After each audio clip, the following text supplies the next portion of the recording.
Mubtilatut tayammumi, bermula perkara-perkara atau hal-hal yang membatalkan tayamum. Para jemaah sekalian, pada pertemuan yang lalu kita sudah membahas sekaligus, meski memang dipadatkan, tentang sabab-sabab diperbolehkannya untuk tayamum. Itu kembali saya ulas sedikit, ada 3. Pertama itu ketiadaan air. Nanti ketiadaan air ini ada yang secara hissi. Hissi artinya memang airnya itu nggak ada sama sekali. Yang kedua, ketiadaan air karena syar'i. Syar'i ini bisa jadi terkait dengan kondisi faktor kesehatan. Entah ada luka atau memang kesehatan kita tidak boleh kena air. Meskipun air ada, tapi ada kekhawatiran. Ini pun dikatakan difaqdil ma'i, ketiadaan air. Nah, ketika memang tidak ada air, betul-betul tidak ada air, faktor hissi ini, maka dia diperkenankan untuk bertayamum. Nanti proses tayamum ini yang sudah kita pelajari juga, hukumnya itu ada 5. Kita ambil itu debu yang tohir, yang suci, gitu ya. Kita pindahkan kepada satu wadah, satu tempat. Nah, memindahkan ini adalah naqlut turab. Yang pertama kita pindahkan, wan niyah. Yang kedua hukumnya niat. Jadi ketika kita memindahkan tuh sambil kita niat, nawaitu tayammuma listibahati sholatil mafrudhati billahi ta'ala. Aku niat tayamum untuk memperbolehkan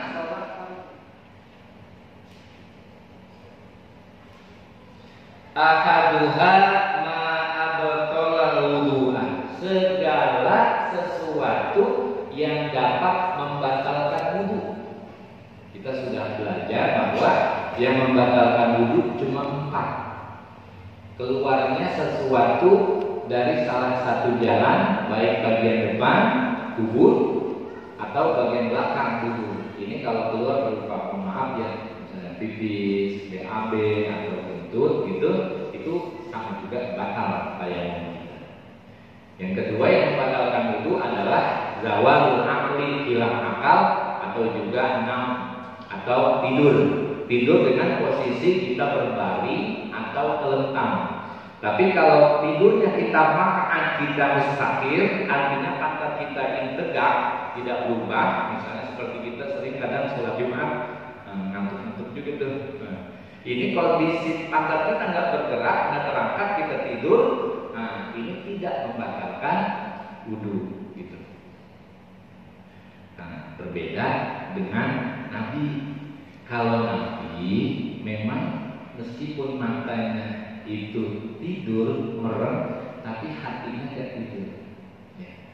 Itu dalam kitab Maraqil Mabudiyah atau Asy-Syama'ilul Muhammadiyah ada syair dikatakan lam yahtali qattu qahamut laqan abada, bahwa Nabi Muhammad SAW layak kali nggak pernah bermimpi basah kayak kita.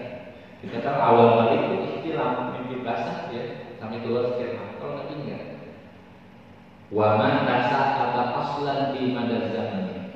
Wa man tasa'ata, dan Nabi itu memang enggak pernah muak.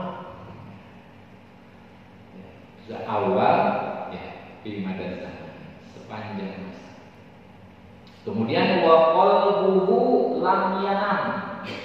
Nabi itu enggak pernah hatinya itu tidur. Wa qalbuhu lam yanam wal 'ainu qad na'asat. Ya, wa qalbuhu lam yanam wal 'ainu qad na'asat. Ya. Itu meskipun matanya merem tapi hatinya tidak tidur. Ya. Itulah Nabi kita Muhammad sallallahu alaihi wasallam, wala yuraziluhu, ya, dan tidak pernah terlintas terlihat tuh. Wazilluhu tuh bayangan. Jadi Nabi itu kalau jalan tuh Istansi Zulfatoni, di terik matahari ada matahari, Nabi nggak kelihatan tuh bayangan. Ini termasuk sifat-sifat dari Nabi kita Muhammad SAW. Jadi kalau Nabi memang meskipun matanya merah, tapi hatinya selalu zikir. Ya, karena memang udah disetting ya penciptaan beliau oleh Allah Subhanahu wa Ta'ala. Itu kalau kita tidur bisa membatalkan wudu. Kalau kita tidur juga bisa membatalkan tayamum. Kita tidur miring atau misalnya di kasur bahan merem, nah itu berarti kita batal. Kemudian yang ketiga, batalnya wudu pun adalah dengan kita bersentuhan kulit dengan wanita ajnabi lawan jenis, ya, orang-orang perempuan yang bukan mahram itu batal. Gitu. Ini dalam mazhab kita Asy-Syafi'i. Ya. Meskipun dalam mazhab yang lain, kata-kata mazhab Imam Abu Hanifah itu nggak batal bersentuhan kulit dengan ajnabi. Semuanya dalilnya sama, aula masumun nisa, bersentuhan dengan wanita. Tapi kajiannya, sudut pandangnya pada imam mazhab berbeda-beda. Ini dalam koridor Ahlus Sunnah wal Jamaah. Ini harus kita perhatikan. Mohon maaf, kalau kita ini kan paham kita Ahlus Sunnah. Ahlus Sunnah wal Jamaah ini yang kita harus pelajari ini pertama adalah satu tauhidnya dulu.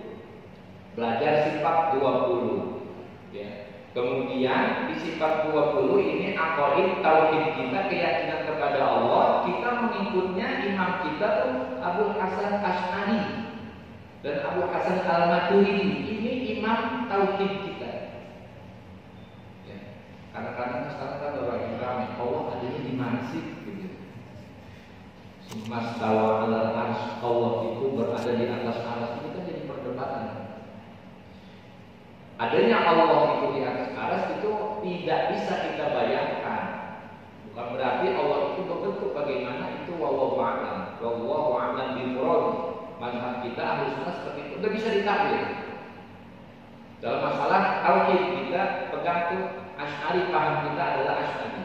Dalam masalah fikih ya, ini yang kita pegang 4 mazhab Ahlus Sunnah. Imam Abu Hanifah, Imam Malik bin Anas, Imam Muhammad bin Idris Asy-Syafi'i, dan Imam Ahmad bin Hanbal. Ini yang kita jadikan sebagai pedoman mazhab fikih kita. Enggak keluar dari sini. Tapi walaupun bagaimanapun kita ini memang berada kulturnya ini cocok dengan mazhab Imam Asy-Syafi'i. Bukan berarti kita enggak boleh bermazhab dengan Imam Malik, dan boleh. Tapi jangan sampai nanti kita talfik. Talfik itu cari yang mudah-mudah. Jadi yang mudah sholatnya umumnya pakai imam ini, kita sholatnya pakai imam ini. Nah, ini termasuk talfik namanya. Ya. Inilah kita bermazhab, dan memang dalam mazhab Imam Syafi'i pun ini banyak ikhtilaf. Beberapa satu permasalahan ada beberapa pendapat-pendapat. Ya. Apalagi kalau ketika nanti kita masuk ke dalam kitab yang mutawwalat, yang tinggi-tinggi, itu banyak pendapat-pendapat. Dan kita boleh mengikuti pendapat-pendapat selama kita tahu dalil ikut mazhab siapa, artinya ikut qaul imam siapa. Gitu.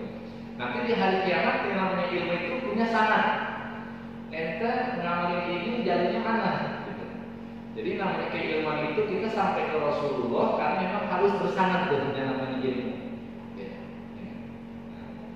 Dan ini artinya bukan berarti kita berpikir itu saklek, tidak. Ya, ini berpikir kita terutama di mazhab Syafi'i ada Syafi'iyahnya. Gitu.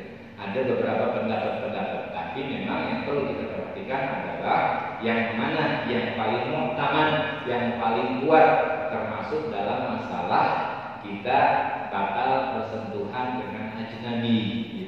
Ini mazhab Imam Asy-Syafi'i termasuk mazhab yang paling al-mu'tamad, yang paling ikhtiyar.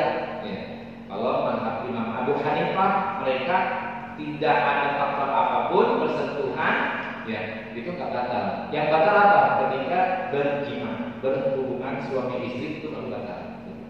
Kalau Imam Malik pendapatnya, dia manakala bersentuhan itu ada dorongan nafsu, timbul nafsu baru batal. Tapi kalau nggak ada nafsu nggak batal. Nah, ini tapi kalau kita mazhab Imam Asy-Syafi'i ini yang paling ideal kita pakai.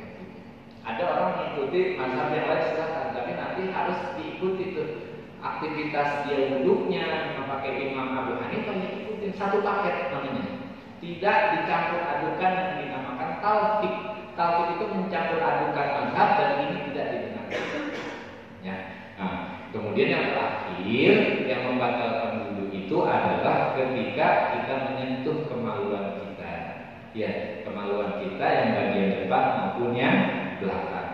Yang bagian akhirnya itu yang kalau mohon maaf kalau orang laki itu di bagian yang belakangnya itu kita pegang. Ya, kalau itu kita pegang tanpa adanya penghalang dengan bagian telapak tangan ini maka batal wudu kita.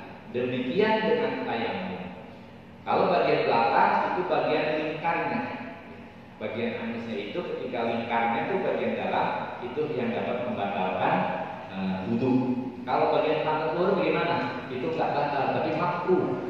Ya, bagian kaki kepegang ini nggak batal tapi makruh. Ya, yang bagian belakang itu adalah hadirkan bagian dalamnya lingkar itu yang membatalkan wudu. Kalau itu ada salah satu yang kita lakukan ketika kita bertayamum, maka ya tayamum kita pun akan menjadi batal. Atau juga boleh kita niat nawaitu tayammuma listibahati fardhis shalah. Kalau kita niatnya hanya listibahati shalah, itu sifatnya masih umum, nanti tercovernya itu hanya sholat-sholat sunnah saja. Kalau kita menggunakan kata fardhis shalah atau as-sholatil mafrudati, itu semua terangkat. Artinya diperkenankan untuk kita melakukan sholat fardu, juga diperkenankan untuk melaksanakan sholat sunnah, dan juga diperbolehkan untuk kita membaca Al-Quran. Kalau kita niatnya hanya sholat istibahatus sholat, masih sifat umum. Nah, ini nanti yang terangkat hanya sholat sunnah dan hanya pertama.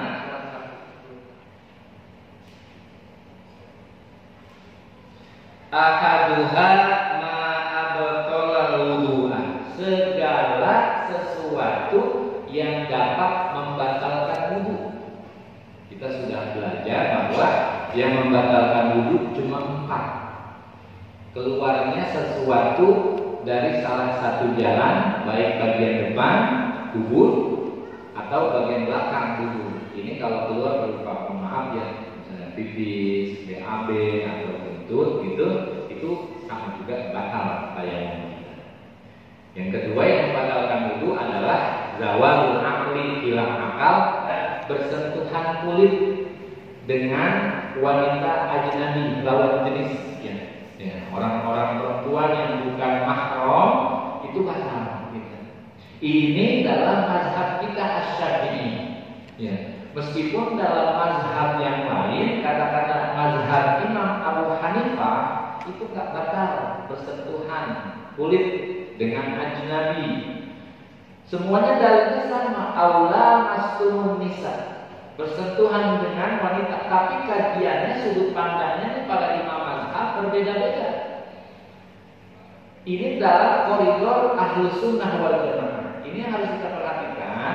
Mohon maaf, kalau kita ini kan paham kita Ahlus Sunnah. Ahlus Sunnah wal Jamaah ini yang kita harus pelajari ini pertama adalah satu tauhidnya dulu.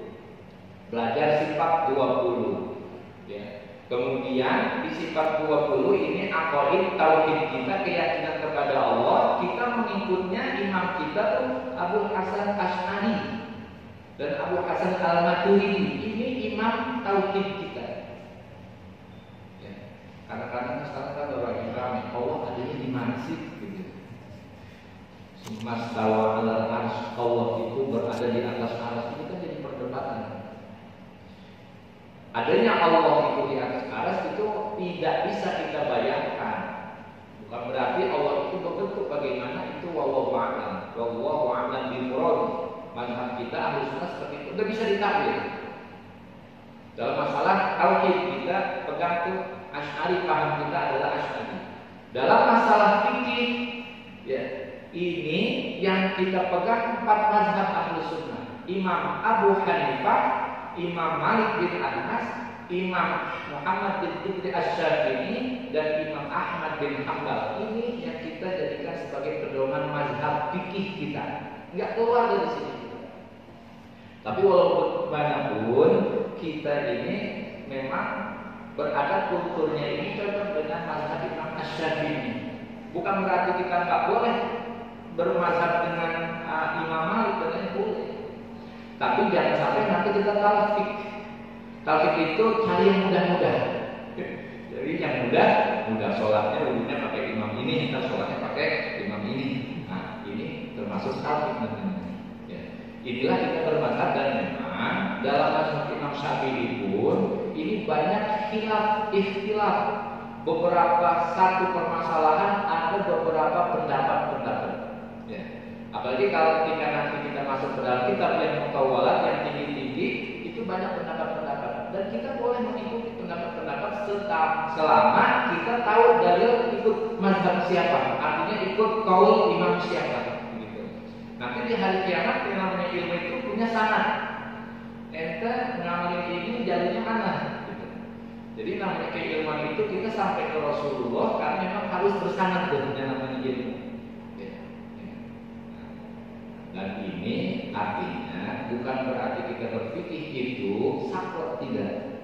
Ya, ini berpikir kita terutama di mazhab Syafi'i ada Syafi'iyahnya, gitu. Ada beberapa pendapat-pendapat, tapi memang yang perlu kita perhatikan adalah yang mana yang paling mu'tamad, yang paling kuat, termasuk dalam masalah kita batal bersentuhan dengan ajnabi.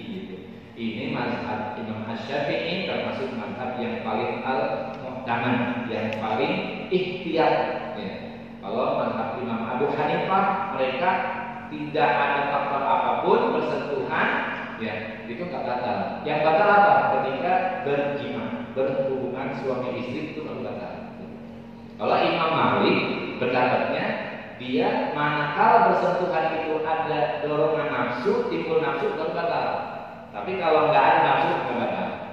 Nah, ini tapi kalau kita mazhab Imam Asy-Syafi'i ini yang paling ikhtiar kita pakai.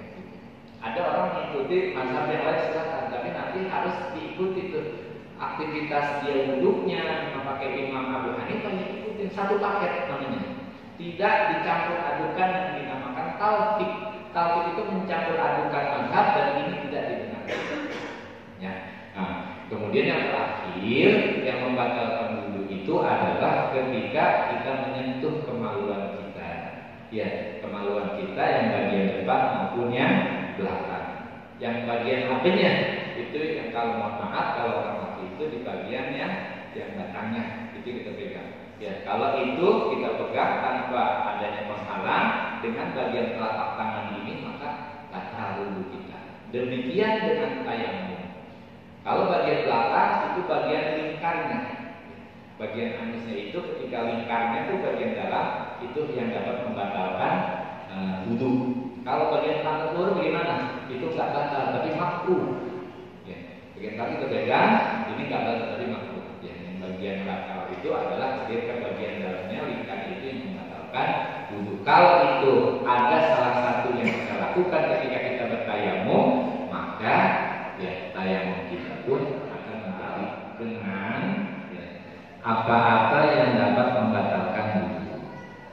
Kemudian wariddatu tayamum itu yang kedua bisa batal dengan sebab riddah, murtad, keluar dari keyakinan agama. Dia punya keyakinan lain begitu. Ketika misalnya dia bertayamum, ada pemahaman, mungkin ada keraguan. Allah itu ada di sini. Allah itu kan punya anak gimana? Nah, ketika di situ maka secara otomatis tayamumnya itu batal. Berbeda halnya dengan berwudu. Kalau orang punya wudu, kemudian dia murtad, itu wudunya nggak batal. Karena wudu itu untuk menghilangkan hadas. Wudu itu untuk menghilangkan hadas, sementara tayamum ini termasuk yang paling lemah, jadi nggak bisa tuh. Jadi otomatis ketika dia pindah agama, ya sekalipun hanya sebentar, saja 5 menit begitu. Nah, ini batal. Bedanya kalau misalnya murtad, ya Alhamdulillah jangan sampai sering dikatakan ya kita beristi'adzah kepada Allah Subhanahu wa taala, Allahumma tsabbit qalbi 'ala dinika wa imani wa ta'atik. Itu kita baca setiap pada saat tasyahud akhir, minta ketetapan hati kita ya muqallibal qulub, wahai zat yang membolak-balikan hati, tsabbit qalbi 'ala dinik, tetapkan keyakinan kita, iman kita, Islam kita untuk tetap senantiasa berada di jalan Allah Subhanahu wa taala. Kalau seandainya dia murtad seseorang, ya kita tak tahu perjalanan kita ke depan, ya alhamdulillah dan Allah tetapkan iman sampai kita hari meninggal dunia. Ketika orang murtad itu tetap kewajibannya menanggung dari perintah-perintah Allah, larangan Allah itu akan masih terus mukallaf ke dia. Kewajibannya masih terus meskipun dia sudah pindah agama. 5 tahun dia pindah agama, berarti 5 tahun dia harus mengqadha ibadah-ibadah kewajiban kepada Allah Subhanahu wa taala. Hak Allah itu terutama. Ketika dia kembali lagi ke Islam, maka dia wajib mengqadha selama 5 tahun dia pindah agama.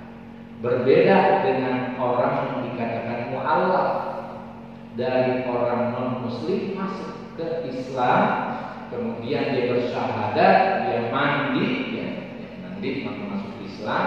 Nah, maka sepanjang sebelumnya dia itu keadaannya non-muslim, maka dosa-dosa yang lalu itu secara otomatis diampuni dosanya oleh Allah Subhanahu wa taala, bagaikan bayi yang baru dilahirkan dari kandungan ibunya. Ini luar biasa. Maka kita selalu mohon kepada Allah untuk senantiasa ditetapkan iman dan Islam kita. Itu yang kedua, riddah, murtad. Meskipun memang orang yang seperti ini, kita nggak tahu biasanya faktor-faktor ekonomi lain sebagainya, itu jangan sampai menunjukkan. Kemudian yang ketiga, watawahhumul ma'i, menyangka akan adanya air, menduga. Intayan mana lifaktihi, karena intayan mana jika dia bertayamumnya dengan sebab apa? Lifaktihi, karena ketiadaan air. Jadi ketika dia menyangka dia udah tayamum, kemudian menyangka ada air, maka otomatis itu tayamumnya menjadi batal. Lantas bagaimana ketika seseorang sedang sholat? Bismillahirrahmanirrahim, dia sholat, kemudian kata-kata tiba-tiba hujan. Apa yang harus dilakukan? Atau misalnya orang bawain air, ini yang disunnahkan, dia lebih baik membatalkan sholatnya. Kenapa? Karena alat bersuci tayamum termasuk yang lemah. Termasuk yang lemah. Ketika ada air, maka yang disunnahkan adalah membatalkan sholatnya, kemudian dia berwudu. Meskipun memang diperbolehkan dia melanjutkan sholatnya.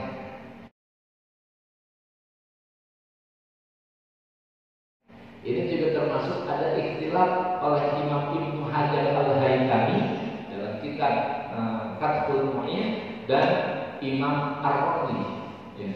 Itu nanti dilihat dulu, kata dia. Ketika itu airnya adanya di mana?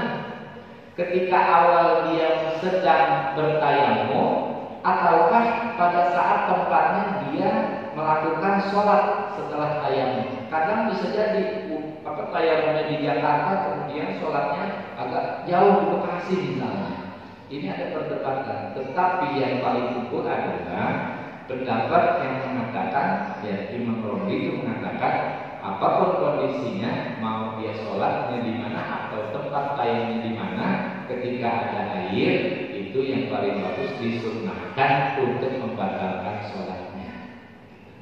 Karena yang namanya sholat dengan tayamum itu kapasitasnya, kualitasnya, tayamum itu termasuk dhaifah, lemah, hanya sekedar pengganti, bukan dia mengangkat hadas. Meskipun memang kondisi seperti ini tidak dilakukan untuk mengqadha sholatnya. Jadi tetap tidak dikodok sholatnya, terus laksanakan. Dan memang ketika kita bertayamum, ketiadaan air, itu yang disunnahkan adalah waktunya waktu sudah agak tua, bukan di awal. Jadi kita berusaha dulu karena ketiadaan air, misalnya kita berusaha dulu. Misalnya asar 3:30, barangkali kita di atas jam 2 baru melakukan sholat. Khawatir bisa jadi kita bisa menemukan air. Ini dalam masalah tayamum. Berbeda halnya dengan wudhu. Bahkan kita diperintahkan untuk jadi wudhu, ya, mudawamah wudhu, karena ini termasuk pahala yang sangat besar, termasuk Bilal bin Rabah. Rofahnya itu udah sampai duluan kedengaran ketika Rasulullah SAW melaksanakan Isra Mi'raj, udah kedengaran dalam surga. Apa rupanya rahasianya? Itu termasuk dia dawam wudhunya. Dawam wudhu apa? Senantiasa bersuci, punya wudhu, ya, batal wudhu itu begitu. Bilal bin Rabah termasuk sholat sunnah wudhu, itu yang diamalkan oleh sahabat Nabi Bilal bin Rabah. Baik para jamaah sekalian, kita lanjutkan sedikit lagi. Faslun alladzi yakunu menjadi suci, najis bisa menjadi suci. Ya, inilah yang akan kita bahas. Ya. Salasun itu ada 3. Jadi benda najis bisa menjadi suci. Apa yang pertama? Al-khamru, khamr, kullu muskirin, segala sesuatu yang memabukkan itu termasuk khamr. Walau min nabi ditamrik, sekalipun dari persan-persan apa? Kurma. Jadi ya bukan persan kurma aja tuh, ya termasuk juga awil wasabu, tebu, awal asalu, termasuk juga ya kaitannya dengan madu. Itu ketika dia khamr itu, ya, nanti idza taqallala binafsiha, manakala dia itu menjadi cuka, berubah, taqallala menjadi cuka, binafsiha dengan keadaan dirinya sendiri, berubah secara alam. Ya. Ini biasa ada orang Arab seperti itu, ya. Jadi ada arak, minuman keras, dia itu lama, dan memang adanya itu dia kena panas matahari. Ya, khamr yang seperti itu yang terkena panas matahari lama-lama itu akan berubah menjadi cuka. Kenapa? Yang namanya muskirnya itu udah hilang, yang memabukkannya itu udah hilang, maka dia menjadi suci, bisa dikonsumsi. Ini khamr, ya.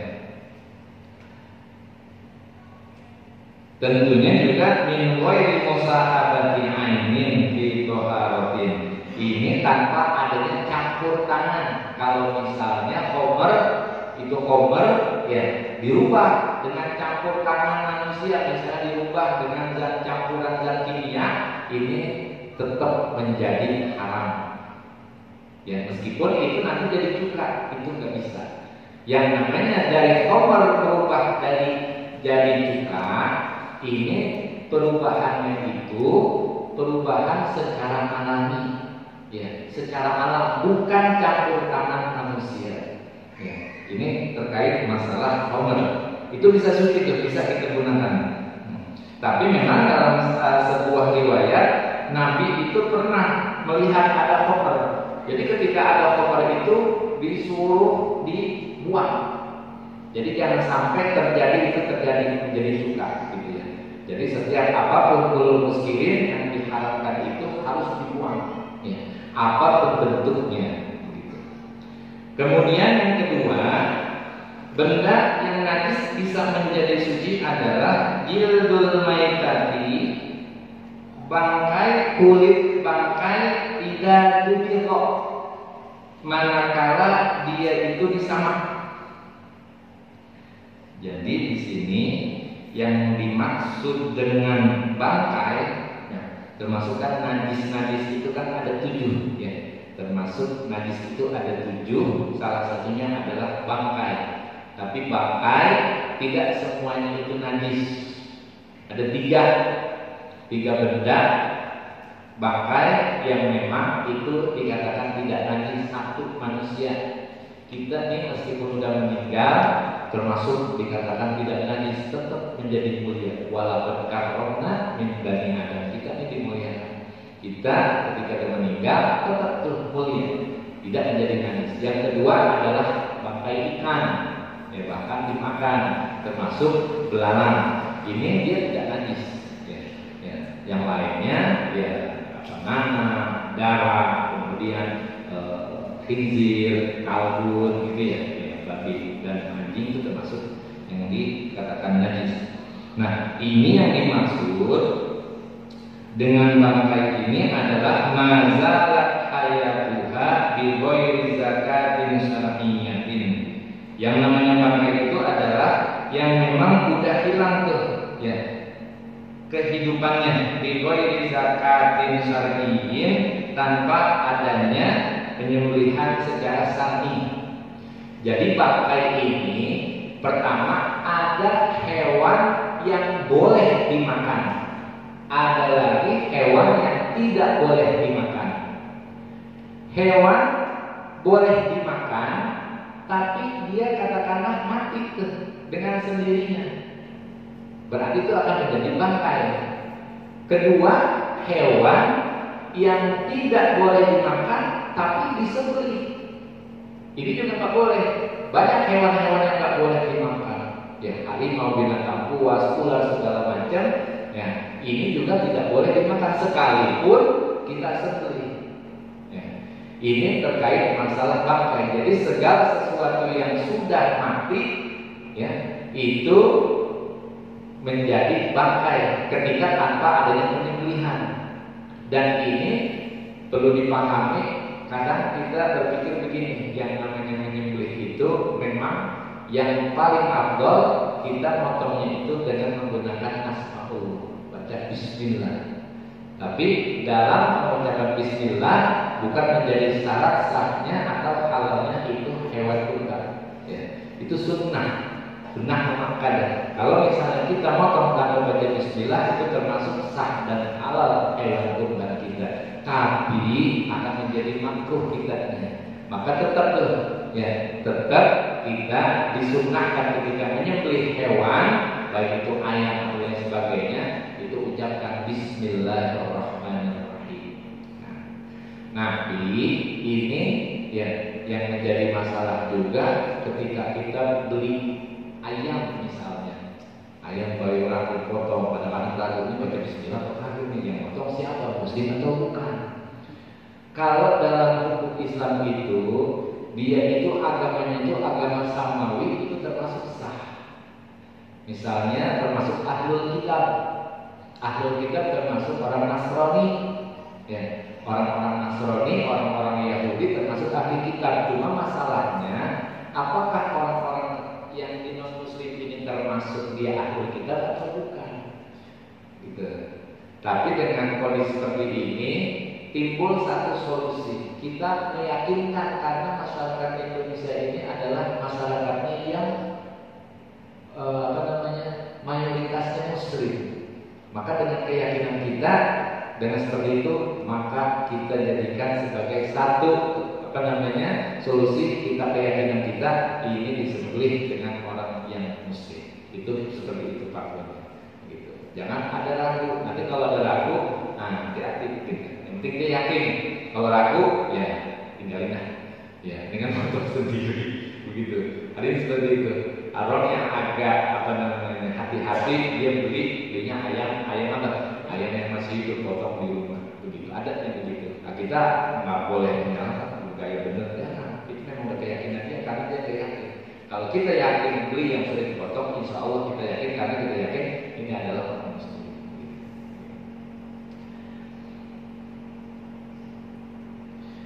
Ini bangkai, ya, ketika disamak, dia disamak itu adalah diproses dari yang tadinya banyak dagingnya di kulitnya tuh ya. Ini yang termasuk kulit ini adalah bukannya bulunya atau rambutnya atau juga dagingnya. Jadi kulit itu nanti ketika hewan sudah disembelih ya, itu yang namanya di samak itu adanya dihilangkan kudulnya. Kudulnya itu adalah sisahan-sisahan daripada daging-daging yang menempel. Karena yang disamak itu ketika nggak disamak, nanti dagingnya itu akan menjadi busuk, akan merubah daripada kulit hewan itu, akan hancur. Maka dijadikan sebagai timbal. Ya. Nabi pernah dibawain, ya si Musa itu dikasih hewan domba, tapi udah mati, akhirnya dibuang. Kata Nabi jangan manfaatin. Tapi bukan untuk dikonsumsi, bagaimana diajarkan? Nih disamak. Ya, jadi disamak itu dibersihkan dulu. Pertamanya adalah bagian-bagian yang ada dagingnya. Ya, dirontongin dulu, ini dibersihkan. Nanti termasuk menghilangkannya itu dengan sesuatu yang dikatakan